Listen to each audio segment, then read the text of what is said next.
Molweni bantu YouTube Center. Welcome back to my channel. Today I have the mistake again.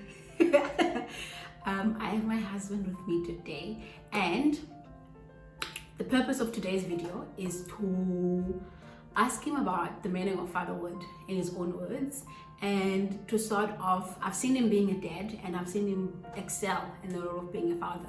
So I thought maybe I could ask him questions on some of his values, some of his principles, what influences him, what motivates him, and what encourages him, and where he draws his own meaning of what fatherhood is. So as you can see, how I've titled this video is Redefining Fatherhood, and sort of debunking some of the fatherhood myths, and yeah, so I'm looking forward to having this conversation. And the purpose behind this conversation is to sort of help awaken the sense of taking full responsibility in dads, of being a dad, and sort of also encouraging and inspiring other fathers to be involved in all manner possible in their children's lives and support their wives in just being in parenting, basically. So are you looking forward to this? Yeah. He's lying.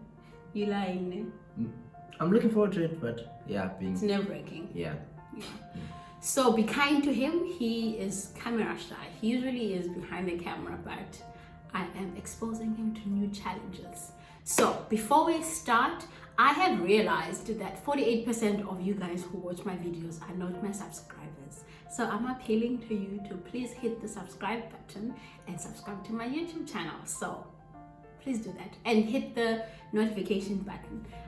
Otherwise, I appreciate all the people who are already my subscribers. I appreciate all people who leave comments and like and share my videos. I really do appreciate. So from the bottom of my heart, thank you so much.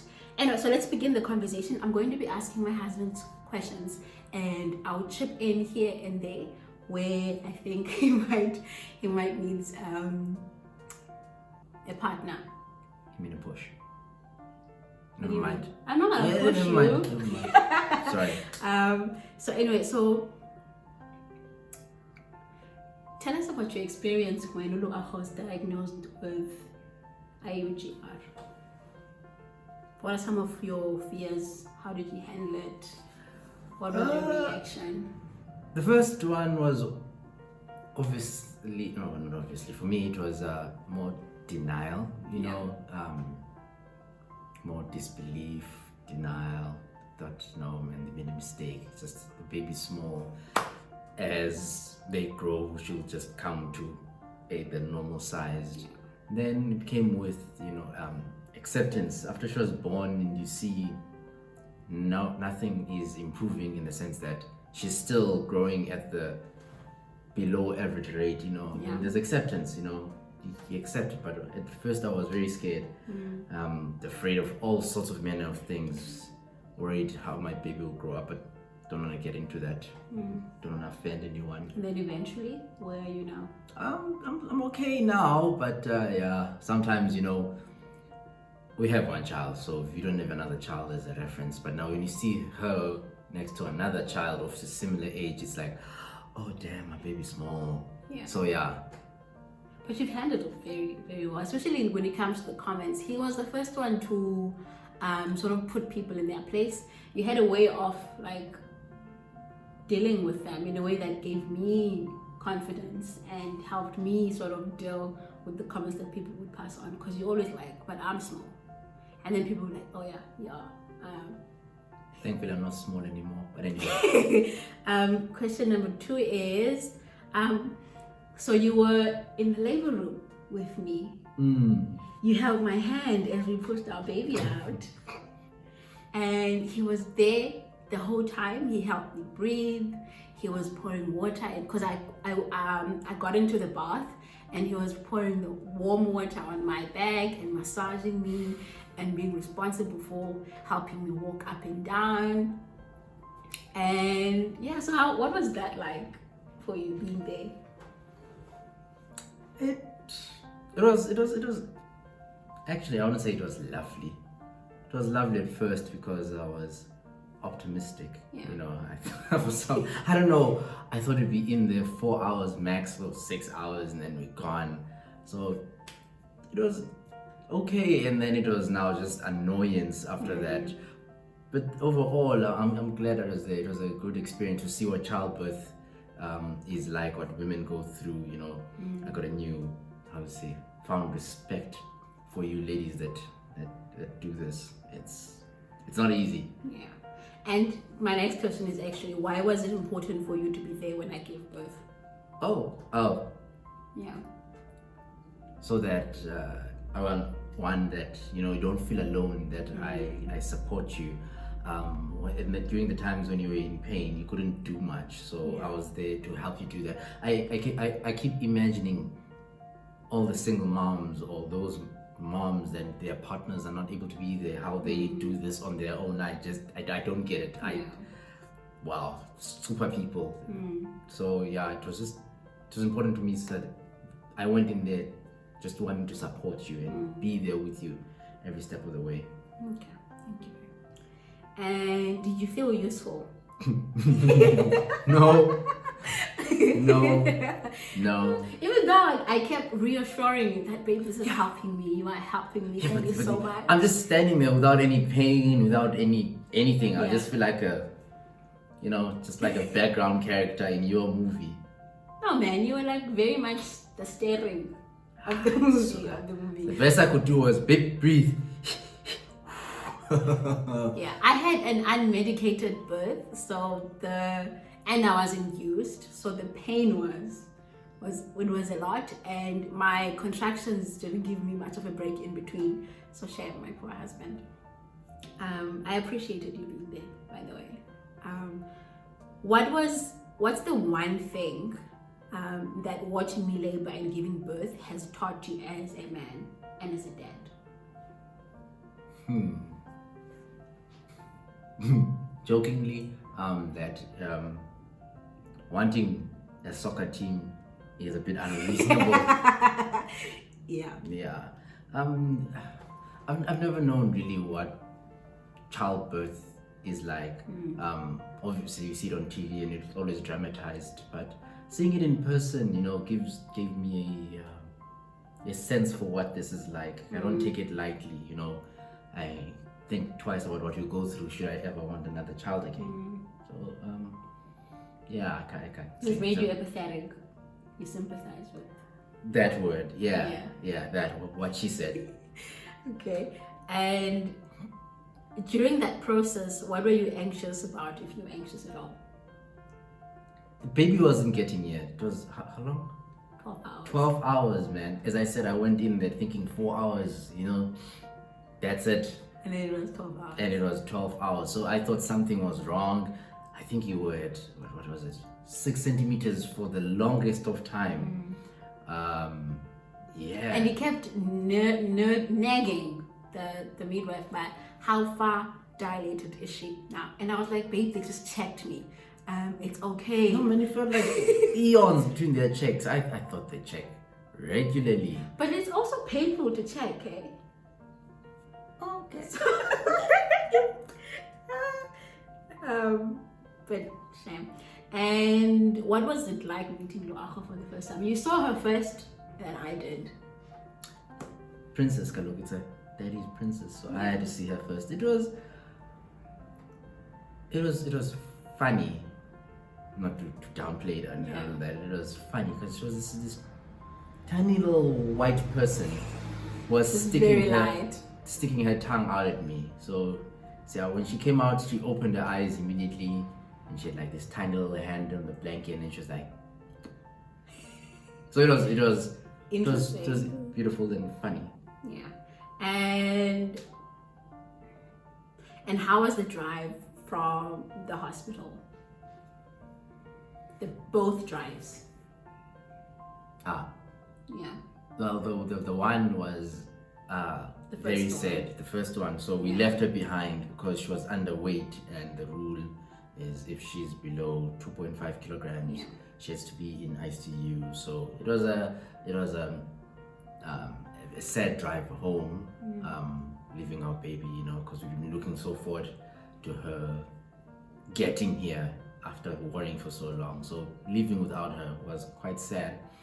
And the second one, when we left with her, it was scary in the sense that now. But we were so excited. We were excited, but it finally hit. But yay, this is it. There's no take backs now. Yeah. You have a baby, and you're gonna do this, and there's no instruction manual on how to raise a baby. Yes. And I like reading instruction manuals before when I get something. How does it work? There isn't one for parenthood. Yeah. So yeah, it was exciting. But nerve-wracking. Okay. And why were you so intentional about making sure that I felt supported, especially in the first 10 days? Well, I didn't want you to get to, what is it called? I forget the term now. What is it? The depression. Postnatal depression. Postnatal depression. I wanted you to know you have someone in your corner. If you feel overwhelmed, I am here to take over what I can take over. I mean, at that stage, all she did was breastfeed, so I couldn't do much of the feeding. So I tried to support you in the other things, so that at least you have one thing to deal with, and you don't feel overwhelmed, which may lead you to postnatal depression. Yes. Yeah. And what he used to do is that he took over the burping process, he took over the bathing time, he also took over cleaning the bottles and sterilizing them. So every day, every morning, I knew if I want to use a bottle, I'm going to find them, and they clean, they dry, they're sterilized, they're ready for me to use, to a point where when I tried sterilizing myself, I didn't know exactly how the whole thing worked out, because he had taken over that, which was very helpful. Thank you, babe. Why were you so intentional about taking responsibilities that are often deemed not for fathers and doing them, like stuff that I've just mentioned? But I think that question goes hand in hand with the first one, but I find it stupid or weird that some things are not deemed for fathers. I think parenting should be co-parenting is a 50-50 thing. Or 100-100, I believe. Or 100-100, but that's 200. Anyway, yeah, it's we're in this together, so there shouldn't be. I can't just now say, okay, the baby's here and you do everything, and I just take the chill pill. So it's our baby, not your baby. I'm a father. Yeah, and you've really done so well in that role of being a dad, because you are in it 100%. There isn't like a part of you where you're like, no, that's not my place, or I can't do that. You're always willing to go the extra mile in being a dad. Not necessarily in support of me, but you're very intentional about creating a bond for yourself with your own child, and taking responsibility and ownership for your child as your own. I've seen that play out so well. And why? Okay, what are some of the norms of fatherhood that you don't believe in? This could be the fact that dads don't go to the labor ward, or that they're not involved in the baby's lives just like the moms are. And so if you're to debunk those myths. It's not more like myths. I think it's more like things that what I've seen is some men don't like doing. For example, going into the labor ward. I don't know why they don't go there. It makes no sense. I know some don't even want to change nappies because it's disgusting. They don't like washing the baby because they're scared to drop it. We're all scared to drop the baby, but if you handle the baby, you learn how to hold the baby. To me, sometimes it just feels like it's an easy way for men to take the way out, like to run away from responsibility. Yeah, I'm the father, I'm here, but I don't want to have to deal with all of that. That's a woman's job. I feel like that's just a lazy way out. Yeah. You just want all the good times, but not the bad. Yeah. You don't want the full package. Yeah. And I think you've been very, in our marriage and in our lives, Lere has been very instrumental in destroying the patriarchal ideas and systems in my own life, because I came in with the idea that men do this and women do this. These are the roles. Oh yeah. Whereas I when remember. he's just like, no. The kitchen is mine. Stay away. Sorry, that's another topic. Sorry. So like the patriarchal system, you've really been instrumenting in debunking it from me and deconstructing it and building it as this is you and I. I'm a man, you're a woman. Yes, there are roles that one of us can perform, but doesn't necessarily mean one can't necessarily always, have interest in the same place or interest in the same things. So even with the fatherhood thing, I'm seeing you being instrumental in that and learning a lot on how involved you are and want to be in Loago's life without even me wanting to or pushing him. He wants to learn. So there's actually, sometimes I will do something with Loago that Loago is enjoying, and then he'll be like, teach me how to do that because I want to do it the same thing. And yeah, so I just wanted to also just mention that. Why is it important for you to be present, to be a present father in all aspects? That is emotionally, physically, financially, spiritually. Did I leave anything? Psychologically. Oh, that's a big one. That's a big one. Whoo! But you're doing it so well. Oh, that's a big one. Yeah. Why is it important? I don't know. Why you say why is it important? Yeah. To me, that feels normal. It's like a normal thing. But it's not. Supposed but for you it is. Yeah, but it's what you're supposed to do as a partner and a father. Give it all your all. Do not just I don't think men are taught that. I think there's the one aspect that is mostly emphasized for men is the provision part, like be the provider and the protector of the family, but not necessarily caring about the mental health of your wife and the mental health of your children, and having a father and daughter relationship that that goes above and beyond just providing. And with that being said, you just remind me of something though. Being a father is a competition between me and you. We are fighting for someone. You take it as a competition. It's a competition, okay? It's a competition. She naturally not loves you the most, prefers you over me. Naturally, because you're the mom, you have the boob. So I am at a disadvantage here, you have the lead, so I have to go above and beyond just to catch up with you, because she's my little girl. I am gonna win this race sooner or later. You're competing with yourself. I'm just saying. I'm just saying. That's my baby. That's my baby. Did you answer the question? I don't remember. I don't think I did. Okay. I think I just. Okay, next one is, what are you most proud of so far about yourself and the way you've handled being a dad? Yeah. What am I proud of so far?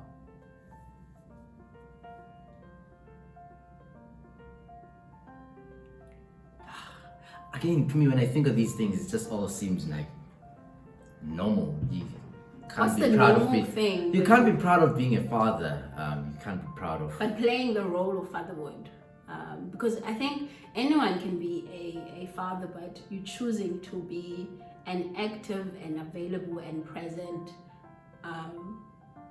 dad. Yes, that's what you're supposed to do. I know, but they don't do that. Some of them, they have their reasons. It's how they saw their parents, maybe, or some just wanted the easy way out. Yeah. I'm just some don't know. Some don't know. I guess I'm fortunate enough to see the wrongs that are happening with other families or fathers, and I don't want to be like that.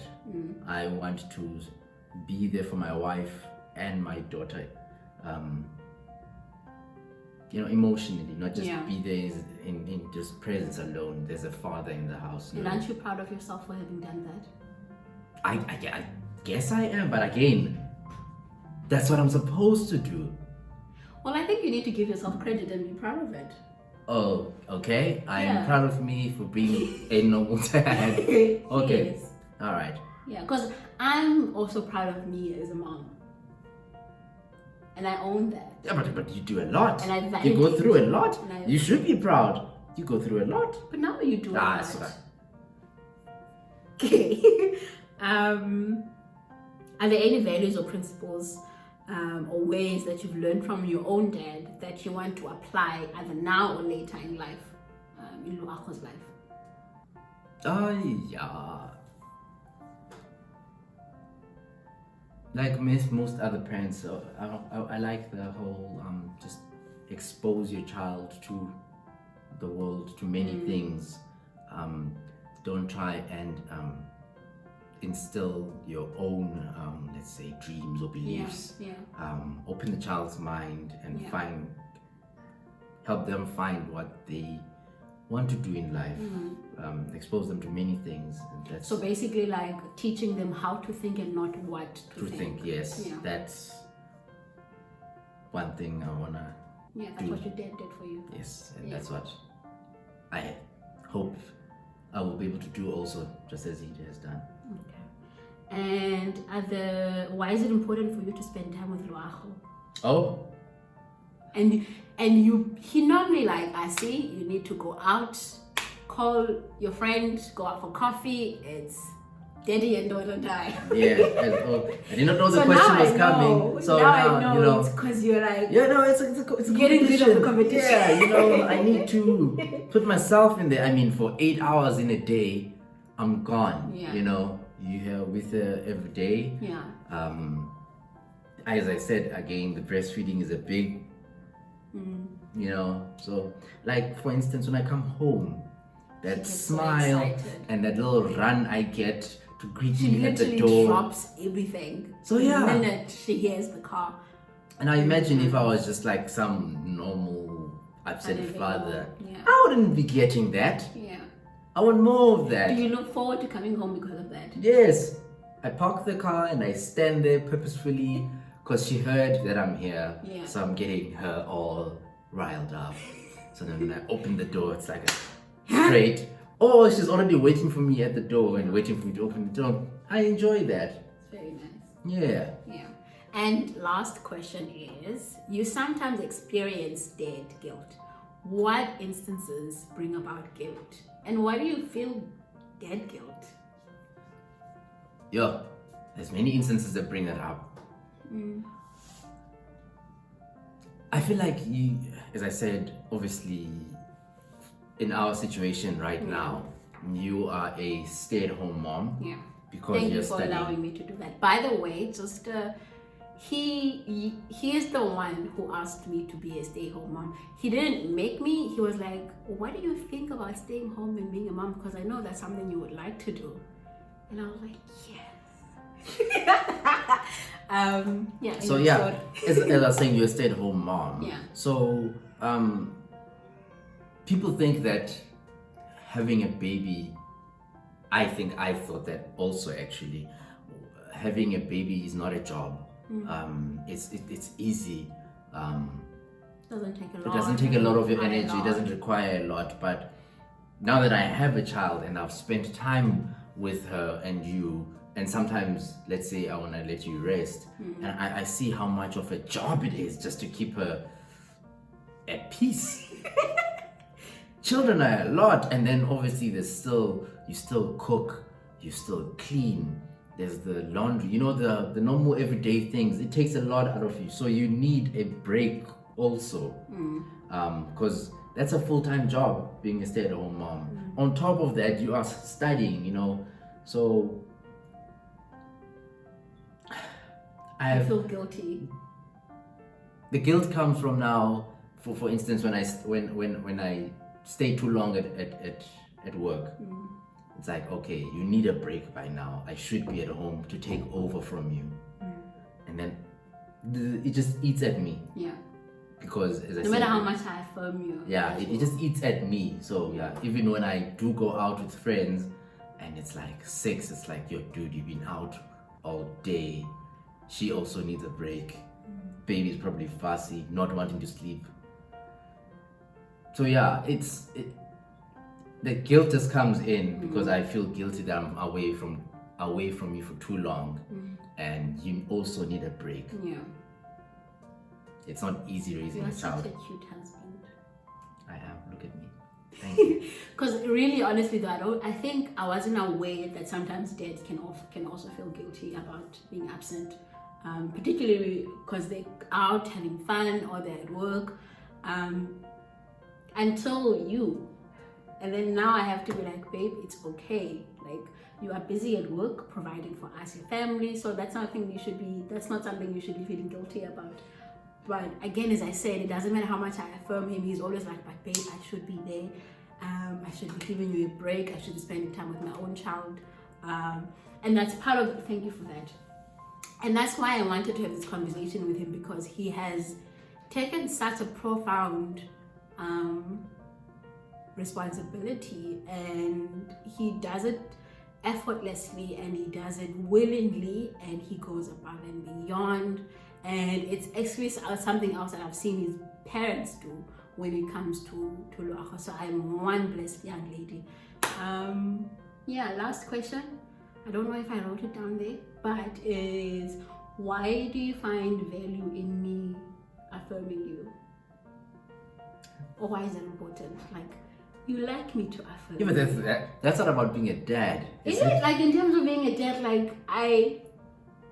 in terms of being a dad. That's a...